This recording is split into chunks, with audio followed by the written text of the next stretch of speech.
So now that you've got your fabric pressed and your needle threaded, you're ready to actually begin the first stitch of our assignment, the running stitch. In this short video, I will show you how to do the running stitch, and I will also tell you a little bit about it, including its uses and other forms of it in sewing. So the running stitch is the most basic form of stitching, and it might be kind of what you're picturing when you envision hand sewing. It goes in one side, out the other, with very little fancy in between. And so to get started, what you're going to do is you're going to take your needle from your folded edge side, which, if this sample block were a garment, say this is your pants hem, this will be the outside. So this is the side you want to keep pretty and nice. This is your inside, your folded edge that nobody's seeing this, so you're less concerned about this one being beautiful. This is not such a big deal on the running stitch, but on some of our stitches, the intention is to be invisible from the outside. So that will be something important to keep in mind. What is your right and wrong side of your sample block? So to start your running stitch, enter your needle about 1/4 inch in to the fabric.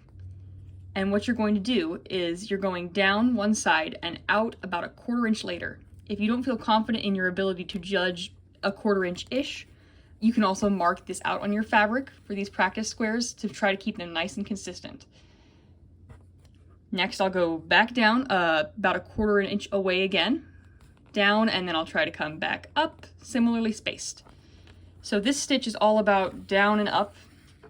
For this stitch, I'm using a single threaded needle, so not a double threaded needle like I showed you in the past video, because this generally isn't a super load-bearing stitch, and it's not holding a lot of weight.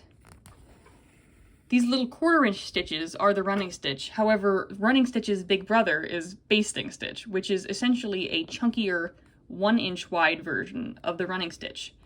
I've found I use the basting stitch quite often in theater as it comes time to put together mock-ups for costumes, because you don't want your seams put together in a super permanent way because you're just going to take them apart again after fittings. So if I were to be doing a basting stitch, I would be doing the exact same down, up, over motion as this right now, but on a much larger scale.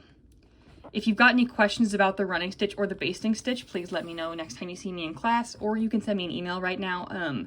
I would be happy to help. This stitch is kind of the foundation of the beginning of sewing. It's very important that you use the stitch to get more comfortable with the idea of holding a needle, stitching things together.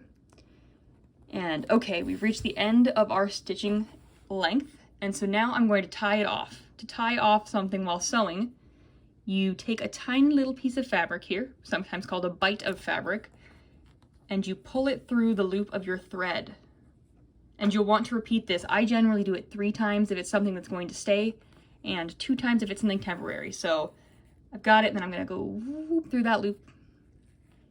Whoop, and then I threw my needle at the camera.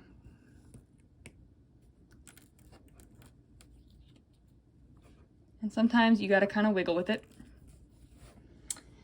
And there you have it, and I'll trim this end. So this is what your finished running stitch sample should look like for your binder. Thank you, and have a great rest of your day.